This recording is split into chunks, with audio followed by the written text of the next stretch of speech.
Bonjour à toutes et tous. Nous allons, après maintenant traditionnelle chorégraphie des Rossi, nous allons avoir plusieurs interventions, donc intervention de l'intersyndicale. À ce propos, j'appelle Fabienne au micro.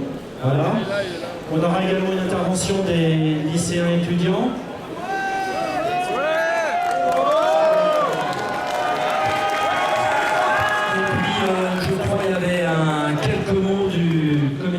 De l'hôpital, mais je ne les vois pas présents, quand ils vont venir.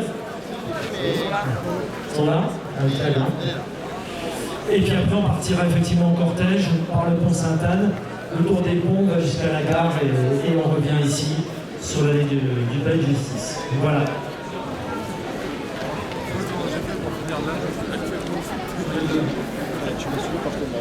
C'est vraiment ça. Est-ce que ça t'intéresse de venir à À l'appel de l'intersyndicale, ce sont encore des millions de travailleuses et travailleurs, jeunes et retraités, qui se sont mis en grève et ont manifesté le 28 mars. Le monde du travail, la société, s'est une nouvelle fois mobilisée dans toute la France de façon massive et déterminée pour le retrait de la réforme des retraites. La jeunesse, encore une fois, était très présente dans la mobilisation.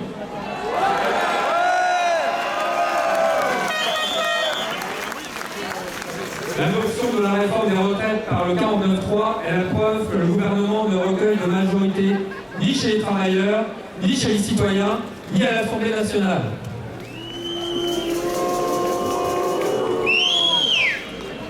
Il a entraîné une crise démocratique dont il faut sortir le pays par le haut. Et le président de la République, le gouvernement font comme si rien ne se passait.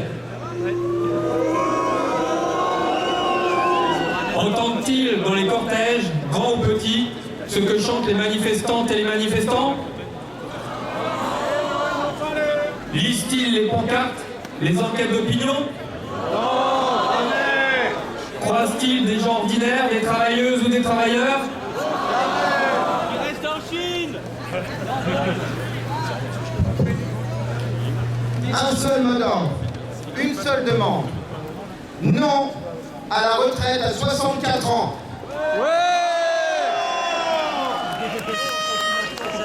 Cette nouvelle manifestation est une manière de répondre que nous ne lâcherons pas et que nous ramènerons le gouvernement à la raison. Autant de manifestations, autant de grèves, autant de personnes qui refusent cette réforme, c'est historique à tous les niveaux et malgré cela, les éléments de langage continuent. Face à l'ampleur de la contestation et du rejet des 64 ans, des 43 annuités de cotisation, il est temps d'obtenir des réponses à la hauteur des enjeux. Le gouvernement doit retirer sa réforme et rétablir le dialogue. J'ai pas fait exprès. Les syndicats ont donc rencontré la première ministre hier. 50 minutes. La journée a encore été marquée par la surdité, une fois de plus. Pourtant, ouvrir les discussions était indispensable. Indispensable pour apaiser le corps social et renouer les fils ténus de la démocratie sociale. Indispensable pour redonner à la représentation démocratique citoyenne issue des armes une capacité d'élection qui ne peut plus passer par des astuces constitutionnelles qui ne convainquent personne. Indispensable parce que les ennemis de la démocratie et du bien commun sont nombreux à l'extrême droite et attendent l'horreur en voyant ainsi se déliter ce à quoi nous tenons tous. Ouvrir les discussions ne doit pas être une reculade, mais une respiration nécessaire. T'as enquêté sur... C'était pas toi.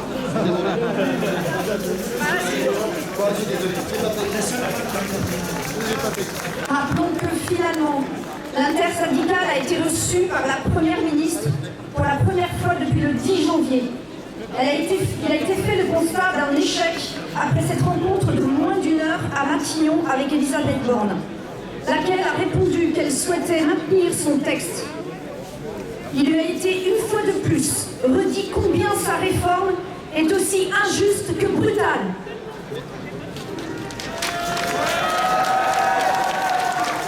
Pendant ce temps, après avoir reçu McFly et Carlito, puis avoir parlé avec les lecteurs de Pif Gadget, c'est de Chine, ce grand pays connu pour son respect de la démocratie et du dialogue, que nous apprenons que le président pourrait recevoir les syndicats prochainement. À Pâques ou à la Trinité, la précision manque, mais ce n'est quand même pas très sérieux, Monsieur le Président. Nous refusons de tourner la page et d'ouvrir, comme le souhaite le gouvernement, d'autres séquences de concertation. Et en appelant à la sagesse du Conseil constitutionnel qui doit entendre la juste colère des travailleuses et des travailleurs, des citoyens et citoyennes. Nous le répéterons inlassablement. Les 64 ans ne sont en aucun cas une solution acceptable.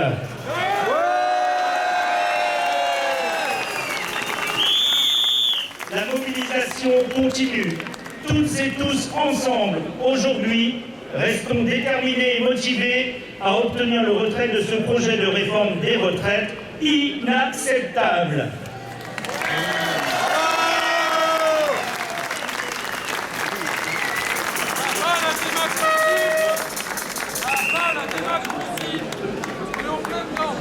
La grande émission.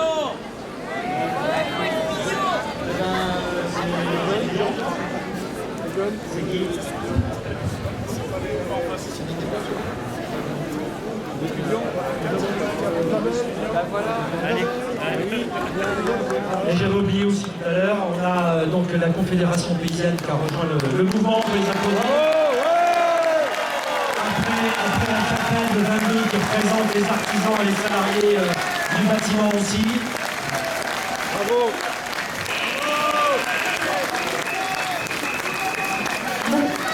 Comme il vient de le dire, pour cette 12e journée de mobilisation sur l'Agnon, la Confédération paysanne a décidé de se joindre avec vous tous dans la rue.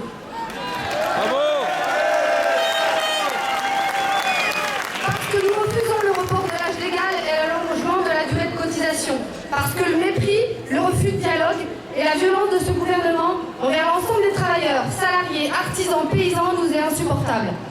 Nous voulons une réforme de justice sociale avec une vraie revalorisation des petites pensions et pas une réforme qui pénalise notamment les paysannes, souvent avec des carrières incomplètes, souvent avec des sous-statuts. Entre la pénibilité du travail et les difficultés économiques sur nos fermes, la plupart d'entre nous ne pourront pas tenir. Travailler plus longtemps, c'est retarder la transmission des fermes, alors que nous avons besoin d'accueillir de nouveaux paysans et paysannes pour assurer notre souveraineté alimentaire et répondre aux enjeux sociétaux et environnementaux. Bravo.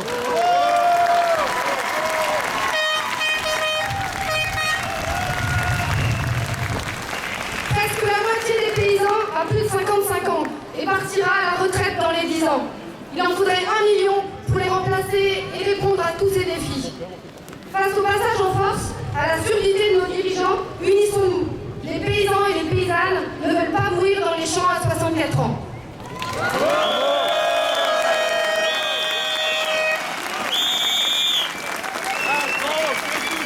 Les paysans sont dans la rue. Macron est foutu. Les paysans sont dans la rue. Macron est foutu. Les paysans sont dans la rue. Macron est foutu. Les paysans sont dans la rue. Et les jeunes aussi.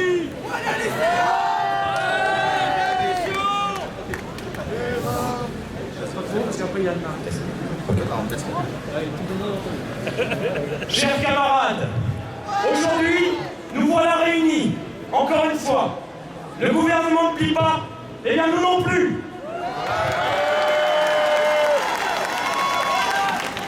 Une fois de plus, nous nous mobilisons, toutes et tous, pour une société plus juste, plus égalitaire, plus respectable.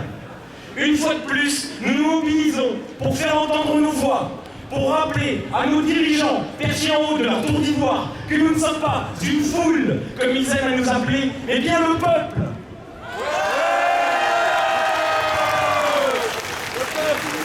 Le peuple français, ce même peuple qui fait tourner le pays en s'épuisant au travail, jour après jour. Et il voudrait nous faire bosser 2 ans de plus.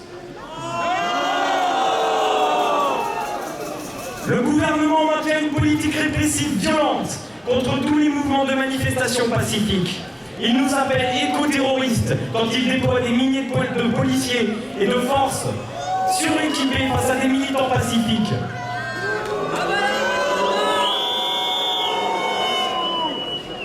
Il nous appelle terroristes d'extrême gauche quand certains et certaines d'entre nous se lassent d'être battus sans répondre.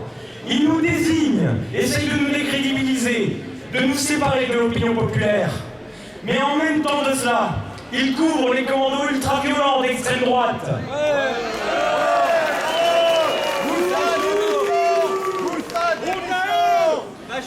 Ces mêmes commandos qui passent à tabac des manifestants pacifiques, des gens qui ne demandent qu'à être entendus, comme nous aujourd'hui.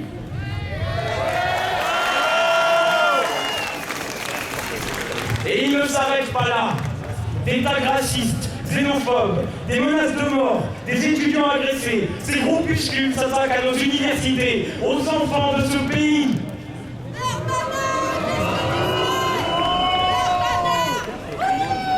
J'ai des amis qui ont peur en rentrant chez eux, qui ont peur d'être pris à partie et qui évitent même jusqu'au transport en commun. Et ce gouvernement ne pique pas un mot. Pas une seule fois. Le ministre de l'Intérieur ne l'a mentionné. Lui qui réagit habituellement si vite sur les réseaux sociaux au moindre sujet brûlant, aujourd'hui reste muet.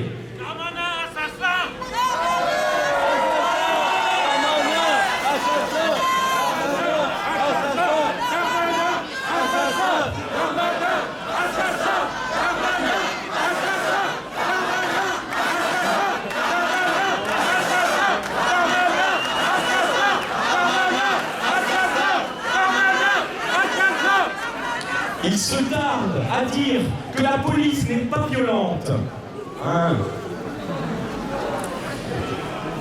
Alors que lui et ses petits copains ont été cités à comparaître par la Ligue des droits de l'homme. Une fois ressorti, il a très calmement mentionné qu'il faudrait revoir potentiellement l'argent qui leur est donné et leurs subventions.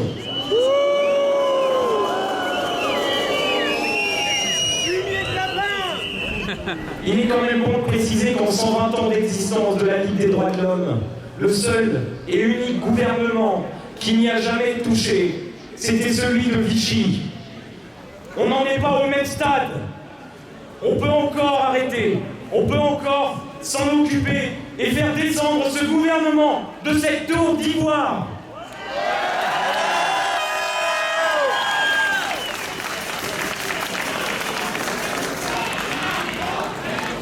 Macron, démission! Macron, démission! Macron, démission! Macron, démission! Macron, démission! Macron, démission! Macron, démission! Macron, démission! Macron, démission!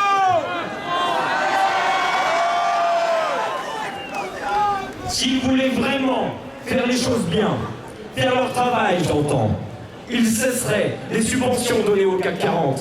Ces 30 milliards pendant la crise du Covid parlent d'eux-mêmes. Ceux-là même qui se sont écoulés directement dans les poches des actionnaires et de ces politiques corrompus, qui ne méritent en rien la moindre considération de la part du peuple.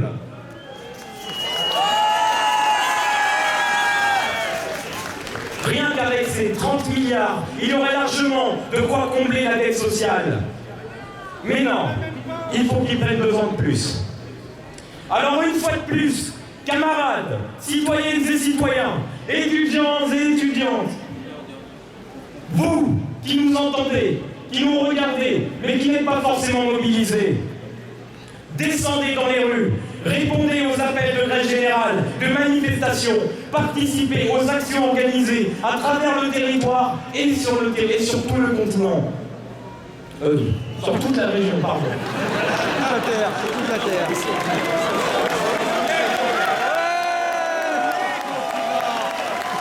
C'est bien comme ministre. Contre un gouvernement nostalgique de la répression du peuple, nous formerons la résistance. Car ce n'est qu'ensemble que nous gagnerons cette lutte contre les seuls qui méritent le fameux titre d'éco-terroristes, voire plutôt de politico-terroristes.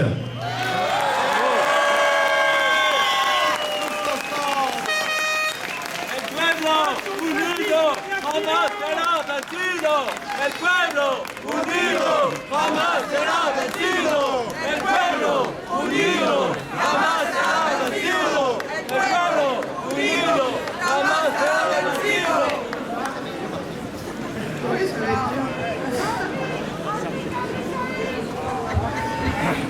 Bonjour à tous. Alors le problème des retraites, c'est en réalité le problème de financement de la sécurité sociale. Tant que les cotisations sociales ne seront pas récupérées auprès des entreprises, la sécurité sociale sera en déficit.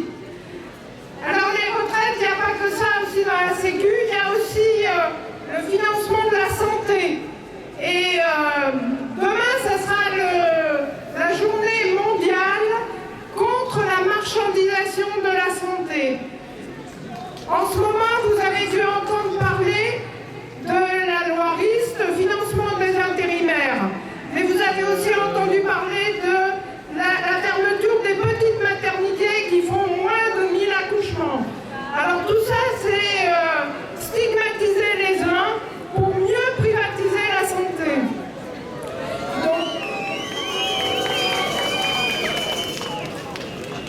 Alors on s'imagine que c'est national, qu'on n'y peut rien.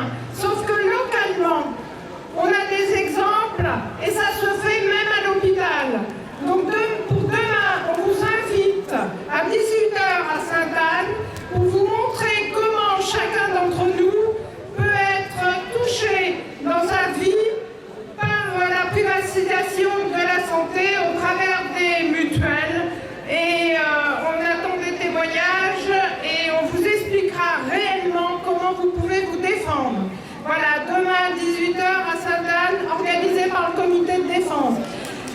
Une autre information aussi qui n'a pas dû, que tout le monde n'a pas dû entendre, les urgences de Lannion ont été fermées cette nuit parce qu'il manquait un urgentiste. Ce n'est que le début. Donc il faudra suivre les communiqués de presse de l'hôpital dans les journaux parce que ça ne sera certainement que le début. Voilà, merci de votre attention et on vous espère nombreux demain à 18h.